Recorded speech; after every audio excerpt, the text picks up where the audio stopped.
जी अस्सलाम वालेकुम, मेरा नाम उस्मान है जी। मेरी अम्मी 4 साल हो गए फोत हो गए होने जी। मेरे अब्बू जेह्ड़े ने भट्ठे ते मजदूर ने कम्म करदे ने जी। असीं 7 भैन भाई आं, 3 भैनां ते 4 भाई आं।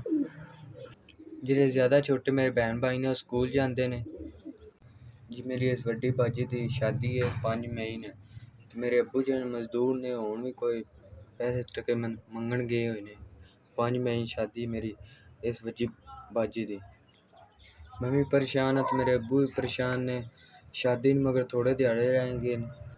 अग्गों पिच्छों अब्बू मेरे पैसे बथेरे मंगदे पे न पर कोई आसरा नहीं बनदा पिया जी। 5 मई नूं मेरी भैन दी शादी है ते साडे कोल 50 बंदे तक खाने पीने दा इंतजाम नहीं होंदा पिया जी। अल्लाह दी ज़ात ने जे करम कीता मेरी भैन 5 तरीक नूं इज्जत नाल अपने घर चली जाएगी।